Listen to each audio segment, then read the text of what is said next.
بسم اللہ الرحمن الرحیم۔ السلام علیکم ورحمۃ اللہ۔ محترم ناظرین، ایک روز حضرت جبرائیل علیہ السلام تنہا بارگاہ رسالت حضرت محمد صلی اللہ علیہ وسلم میں بیٹھے ہوئے تھے کہ اچانک آسمان کا کنارہ شق ہوا۔ نبی کریم صلی اللہ علیہ وسلم نے دیکھا کہ جیسے ہی آسمان کا کنارہ شق ہوا، حضرت جبرائیل علیہ السلام سمٹنا شروع ہو گئے، سر کو جھکا کر زمین پر رکنے لگے، یعنی اس قدر جھکے کہ یوں لگتا تھا گویا سرزمین کو لگ رہا ہے، اور ان پر تواضع اور عاجزی، خوف اور گھبراہٹ کے آثار نمایاں ہونے لگے۔ حضرت جبرائیل علیہ السلام اسی حالت میں تھے کہ انسانی شکل میں ایک فرشتہ حضور اقدس صلی اللہ علیہ وسلم کے پاس نمودار ہوا۔ فرشتے نے عرض کیا، اے اللہ کے رسول محمد صلی اللہ علیہ وسلم، آپ کا پروردگار آپ پر سلام فرماتا ہے اور آپ کو اختیار دیتا ہے کہ آپ چاہیں تو آپ کو بادشاہ پیغمبر بنا دیا جائے، اور اگر آپ چاہیں تو آپ بندہ پیغمبر کی طرح زندگی بسر کریں۔ اس فرشتے نے جب یوں اللہ عز و جل کا پیغام پہنچایا تو حضور اقدس صلی اللہ علیہ وسلم نے کچھ توقف فرمایا اور سوچنے لگے۔ بالا آخر سامنے گردن جھکائے عاجزی کے ساتھ بیٹھے حضرت جبرائیل علیہ السلام کی طرف دیکھا۔ حضرت جبرائیل علیہ السلام سمجھ گئے کہ حضور اقدس صلی اللہ علیہ وسلم اس معاملے میں مجھ سے مشورہ طلب فرماتے ہیں۔ عرض گزار ہوئے، اے اللہ کے رسول صلی اللہ علیہ وسلم، بندگی اور عاجزی اختیار فرمائے۔ حضور نبی کریم صلی اللہ علیہ وسلم بندگی اور عاجزی اختیار فرمائے۔ حضور اقدس صلی اللہ علیہ وسلم نے آنے والے فرشتے کو جواب دیا کہ میں بندوں کی طرح زندگی بسر کروں گا، مجھے بادشاہی نہیں چاہیے۔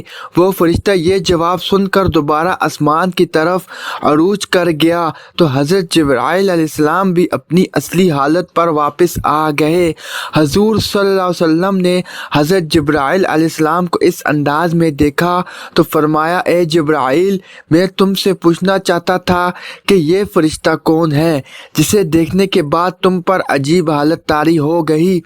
حضرت جبرائیل علیہ السلام نے عرض کیا، یا رسول اللہ صلی اللہ علیہ وسلم، یہ فرشتہ حضرت اسرافیل علیہ السلام ہے۔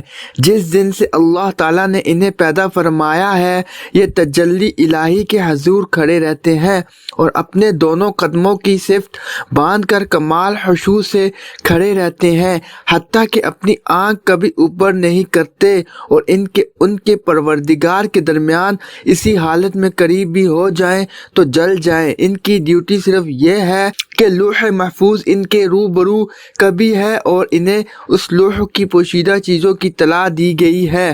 جب بھی اللہ تعالیٰ کا ارادہ اس سے متعلق ہوتا ہے کہ زمین و آسمان میں کوئی چیز واقع ہو تو وہ لوح خود بخود بلند ہو جاتی ہے اور حضرت اسرافیل علیہ السلام کے سامنے پہنچ جاتی ہے، اور یہ یعنی حضرت اسرافیل علیہ السلام اسی وقت اس لوح کو دیکھ لیتے ہیں اور اس مقدر یعنی کام کو دریافت کر لیتے ہیں۔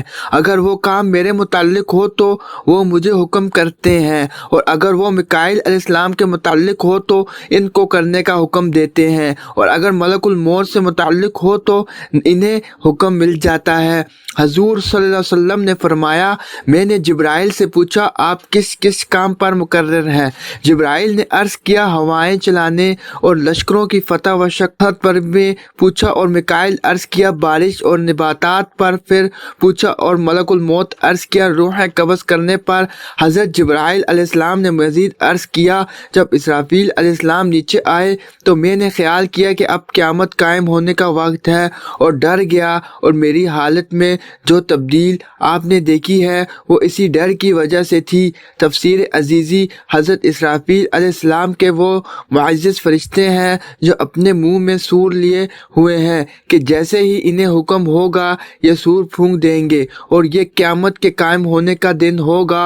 اوپر بیان کردہ روایات کے مطابق حضرت اسرافیل علیہ السلام اس حوالے سے تمام فرشتوں سے افضل ہیں کہ آپ قرب منزلت اور لوح محفوظ کی پوشیدہ چیزوں پر مطلع ہونے میں سب سے آگے ہیں، یہاں تک کہ حضرت جبرائیل، میکائیل و عزرائیل علیہ السلام پر بھی حکم چلاتے ہیں۔ لیکن اگر وہی الہی اور شرائع نازل کر کے نوع انسانی کی تکمیل اور اس نوع کے افراد کی آخرت کی اصلاح، انوار و برکات کے ساتھ عبادت گزاروں اور اطاعت شعاروں کی امداد اور ظالموں اور فرعونوں کو ہلاک کرنے کے لحاظ سے دیکھا جائے تو حضرت جبرائیل علیہ السلام بزرگی میں افضل ہیں، لیکن یہ فضیلت مطلقاً نہیں بلکہ خصوصاً ہے۔